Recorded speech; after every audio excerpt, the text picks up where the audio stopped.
In today's video, I'll be sharing my favorite and most efficient ways to virtually grade my students' online assignments. So if you ask your students to submit assignments online and you want to know what are some other ways to go about grading them, this video is for you. One of the most difficult subjects to assign and grade virtually is math. It's so hard to get the students to show all of that work and then figure out how to submit it online and then for us to grade online. And that's what this video is all about. It's kind of about my evolution of grading virtual math homework. And I'm so excited to tell you I found an awesome solution that will work for any subject, right? If I can grade virtual math, you can grade virtual any subject. So in this video, I'm going to share the two different types of assignments that I do ask my students to submit online, and then I grade these assignments virtually. So the first type of assignment is the pre-class assignment. So if you are new to my channel and you don't know, my pre-calculus class is a flipped class, meaning the students watch the video lectures before class, and then they answer a few quick pre-class questions, and then they come into class and we do a brief recap and they practice problems on their own. So the purpose of this pre-class assignment is really to make sure the students watch the videos and got something out of it. It will help them form questions to ask in class and to get them started with using the correct notation. So when I'm grading this type of assignment, what I'm looking for is, are they using the right notation and are they able to follow a process exactly from the videos? The second assignment that I ask my students to submit online that I grade virtually is a written homework assignment. And the purpose of this assignment is different. It's to give them more practice on work they have pretty much solidified, right? They should have a really good understanding on how to work these problems, and to kind of take it to the next level. Can they answer questions that are asked in a slightly different way in preparation for the upcoming test?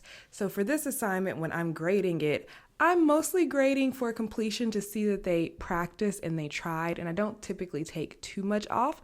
Also, there are a lot of problems in this assignment, so I'm very strategic about what I'm grading when I grade that assignment. Okay, let's get into it. Let's start with the evolution of grading online. So I originally started grading online in 2020 when my classes shifted to be online for a little while. And I would have my students submit assignments in our online learning management system.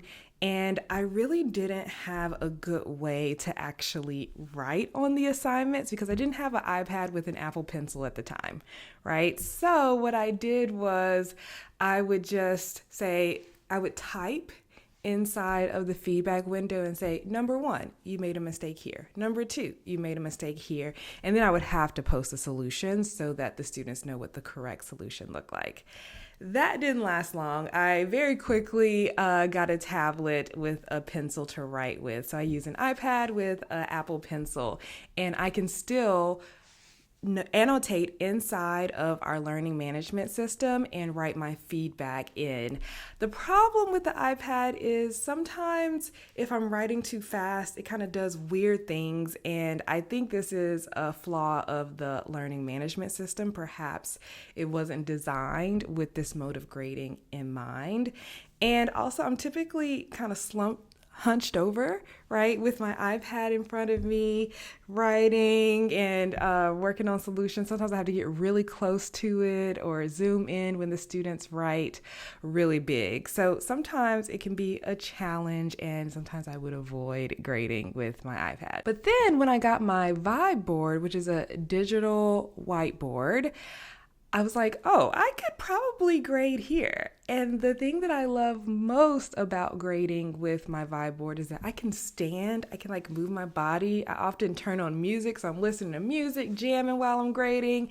And also I can use the split screen capability to split the screen in half and have my students work on one side and the solutions that I'm using to grade on the other side. And this has been so valuable and so helpful for me. So here's what I do with my Vibe board. So when I open my Vibe board, I first go into their web browser and I log into my LMS, so my school's online management system, and I go into the assignments where my students have submitted their assignments to me. And then I'll open up a new window in my OneDrive. So I save everything for my classes in OneDrive because that's what my school uses.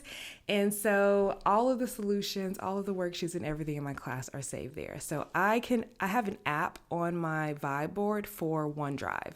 And so I can open OneDrive with my Vibe board, get to the solutions that I'm looking for. And then the best part, I use the split screen capabilities where I put my students' work on one side, the solutions on the other side, so I can look at them side by side.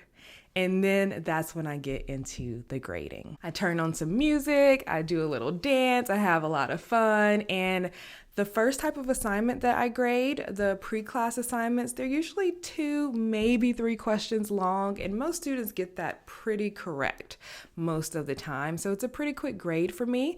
So at the beginning of the semester, I started with about 76 students.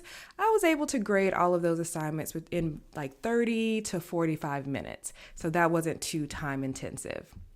For my written homework assignment, that one's a bit longer. It's multiple pages of my students' work as well as multiple pages of my solutions. So I'm doing quite a bit of scrolling on each side, so it takes me longer.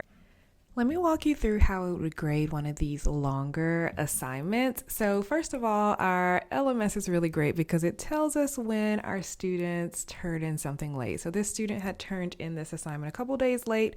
So I'm taking off some points, but I do still grade late work because they've done the work. They do deserve some credit. So I'm just noting that this student is getting some points off because their assignment was late.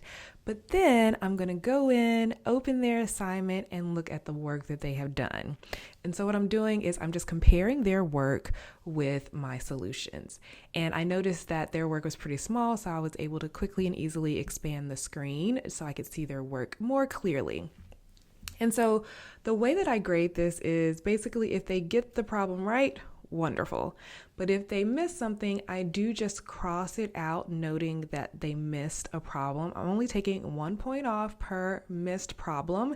And because this assignment is so long, I actually do post the solutions for the students to compare their answers later. So I'm not giving the detailed feedback that I would normally do for a shorter assignment.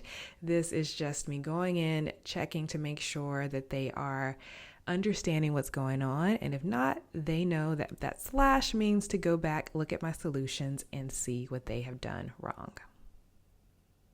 And so that takes me maybe like 3 hours total. And so what I would do is I kind of like to gamify my grading.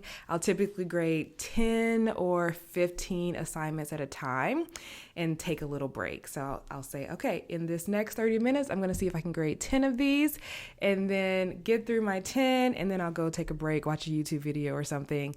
And I come back and do the next 10. Usually by the time I get to the end, when I have maybe like 15 or 20 left, I'll do that all in one chunk because I'm ready to be done with grading. But I do really appreciate how easy the grading is with the Vibe board. Also, another thing that I really love about the Vibe board is if I notice I have a mistake in my solutions or my students are answering the question in a different format than what I answered, where it's not 100% clear that our answers are exactly the same, I can go into my solutions on OneDrive and click annotate, and I can annotate my solutions on the Vibe board and write all alternate answers that my students are writing down that are also correct, so I don't have to recalculate every single time. I recalculate once and then I update my solutions to match what my students are writing as well. So the things that I would say I like most about grading with my Vibe board is number one, the split screen capability. So I can look at my student solutions on one side and my solutions on the other side. Number two, I get to stand. I really like standing while grading and moving around. I listen to music, and so I kind of dance and move.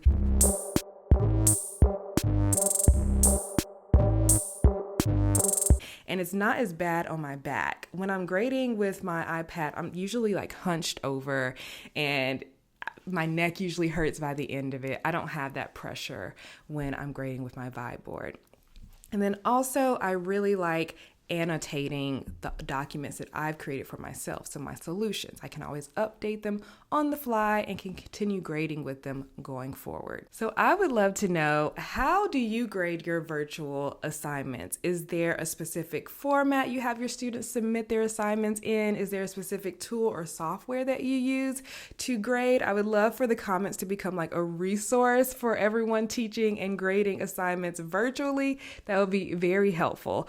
Also, I'm really loving my Vibe board. So if you have any requests or recommendations on what you would like to see done with the Vibe board or other topics on how I use the Vibe board, just let me know in the comments. I will see you in the next one. Thank you so much for watching. Bye.